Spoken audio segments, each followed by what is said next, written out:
Lección 8 del tema 9 sobre la antropología filosófica.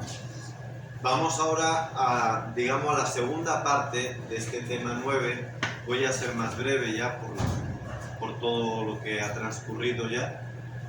Pero sí que conviene que dediquemos pues 2 o 3 lecciones más para entender algunas de las ideas fundamentales de cara a elaborar, o si quieren, a reelaborar una filosofía o una antropología filosófica correcta.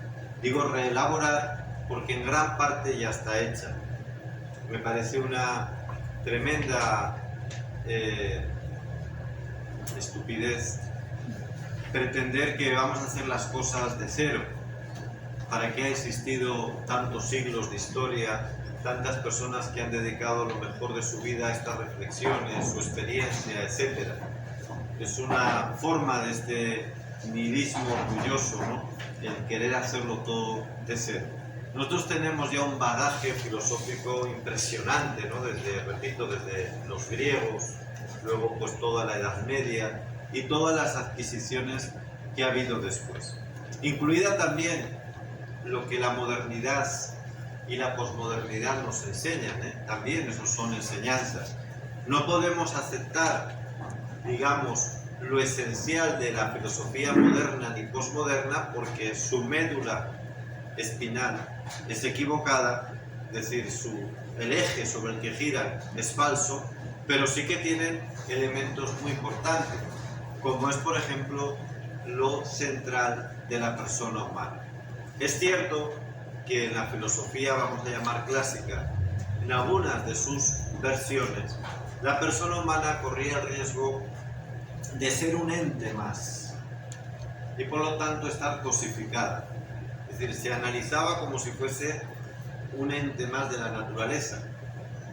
Y la filosofía moderna, su gran aportación es hacernos ver que la persona humana es el primer ser, después del que origina todo, del primer ser creado, y que además la subjetividad está en todo, que es imposible que pensemos sin ninguna subjetividad. Otra cosa es que eso niegue la objetividad, pero que la subjetividad está presente es ineludible, es totalmente cierto.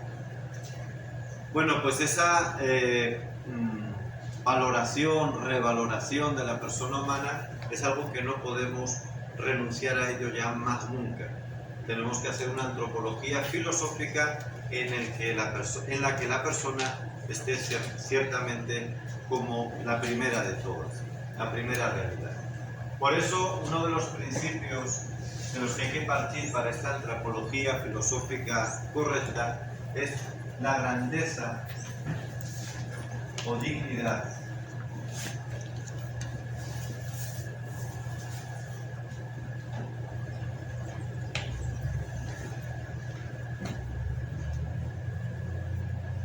de la persona humana.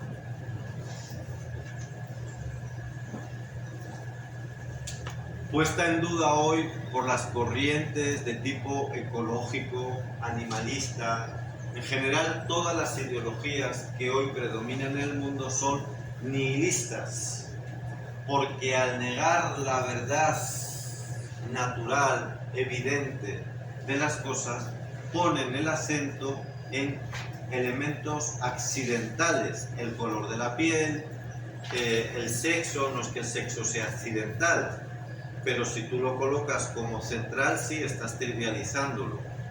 O colocan lo fundamental en el tema de los elementos de la naturaleza o de la tribu a la que perteneces.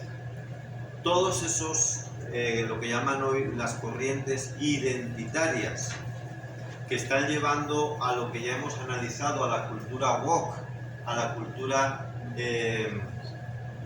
¿cómo se llama? Que siempre se me olvida, de la cancelación, en castellano, de la cancelación.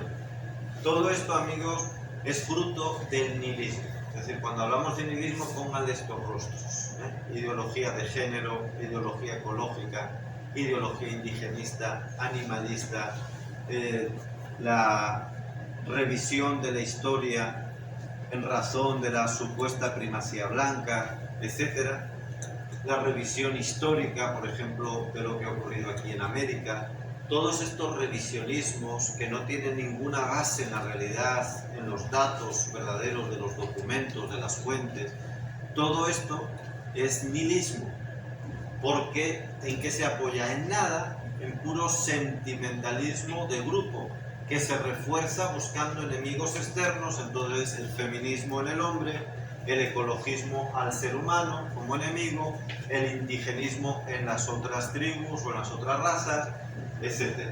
Pero no hay ningún fundamento real, consistente. Por eso es nihilismo, y solamente se alimentan sentimientos de pertenencia y de exclusión del diferente. Y es una dinámica constante, una dialéctica de combate, pero en el peor sentido de la palabra. Es decir, pues una manera de la lucha de clases, transformarla hoy en lucha de sexos, en lucha de razas, en lucha histórica, en lucha naturaleza versus género humano. Así es. Nihilismo. Bien, pues hay que retomar la grandeza y la dignidad del ser humano, que es inmensamente superior al de cualquier otra criatura. Y su grandeza está precisamente en lo que nos hace análogos al ser primero, fundamentalmente el conocimiento y la voluntad, es decir, conocer y la capacidad de elegir libremente, nuestra voluntad, decidir libremente. Eso es lo que nos hace grandes.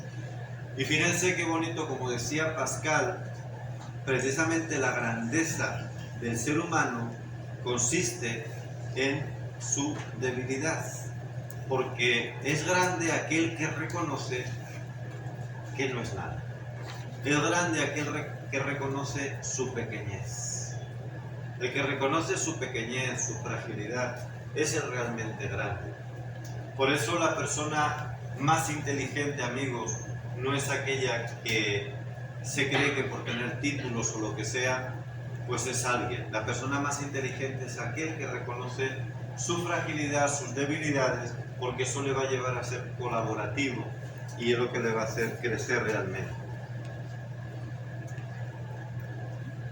Pero si la dignidad humana deriva del valor y el alcance de la inteligencia, todas las doctrinas que deprimen, que minusvaloran el entendimiento o niegan la capacidad que tiene el hombre para conocer la verdad, o relativizan ese conocimiento de la verdad, todos esos pensamientos son antihumanistas, son antipersonas.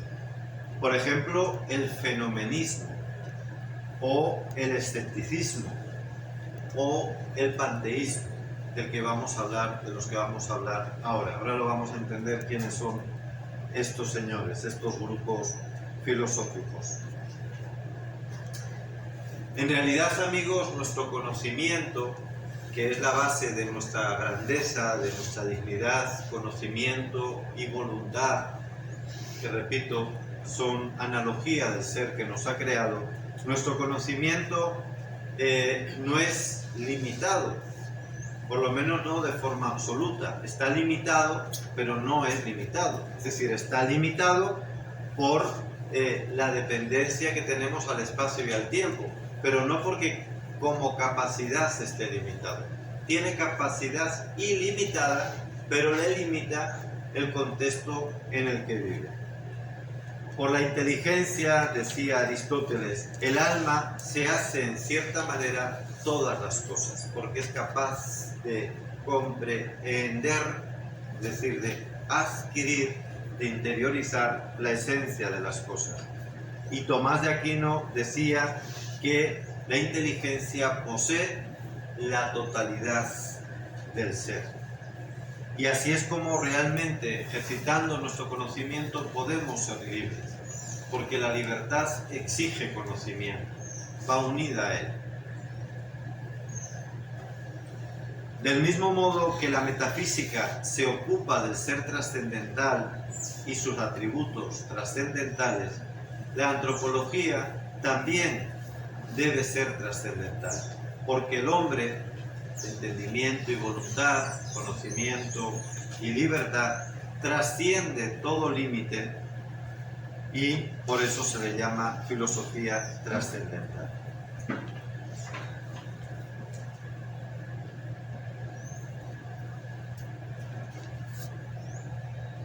Ahora entendemos mejor, amigos, que cuando decíamos que Descartes, Kant, el idealismo y después el marxismo o el capitalismo, da igual, tienen una antropología incorrecta. Lo decimos, y creo que ahora lo entendemos mejor, porque parten de una suposición falsa, a saber, pensar que la conciencia es la persona. Conciencia igual a persona. Y este es el error. La conciencia no es la persona.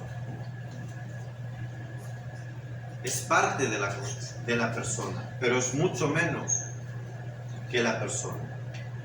Y esta es la objeción de principio que se debe oponer a toda la filosofía moderna, pero también a la posmoderna, a pesar del atractivo que trae, porque hoy siempre se nos habla, tú eres lo que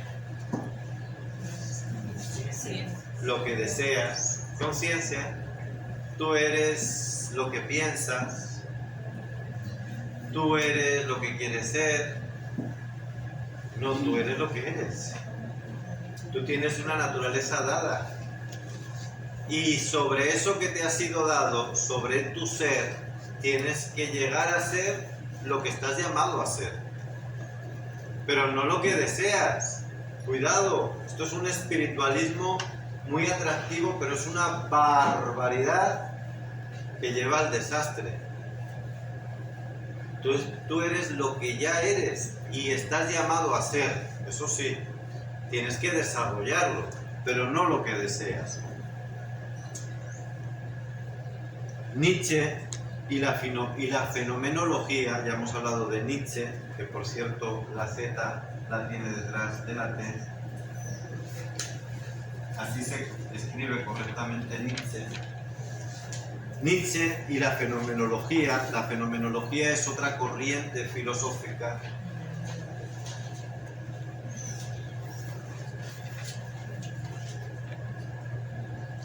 que viene, esta palabra ya la conocemos, y viene de fenómeno. Fenómeno es lo que se observa, lo que exteriormente es totalmente observable, ¿no? Es contingente. Bueno, pues Nietzsche y la fenomenología, representantes de la fenomenología son Husserl y Heidegger. Dirán que el hombre es conciencia, pero no sustancia. Luego el hombre es algo así como un proceso de construcción que nunca se acaba ni se puede acabar. El hombre es deseo infinito, lo que deseas, razón de todo, pero no es una cosa en sí, según ellos, que están equivocados.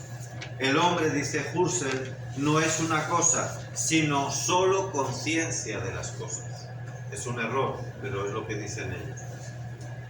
No, amigos, eso es falso.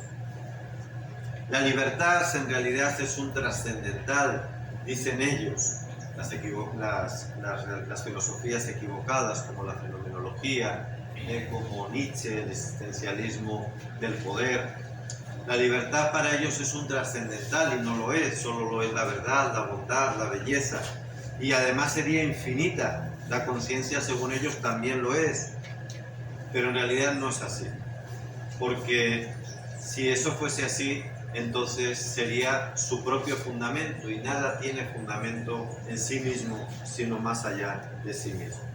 Ante esto es que reacciona, por ejemplo, Gabriel Marcel, que ya lo cité antes como filósofo personalista, que murió en 1973, y que dice que más allá de la fenomenología, de lo que aparece externamente, el hombre es un misterio, y sin esa capacidad de asombro para entender el misterio que somos, no nos entenderemos. Aunque también Gabriel Marcel adolece, le falta la ontología, le falta la metafísica seria, aristotélico, platónica, para dar consistencia a sus planteamientos. Bien, dicho esto, vamos a otro principio de la filosofía correcta, la antropología filosófica, pero creo que lo dejamos para la siguiente lección.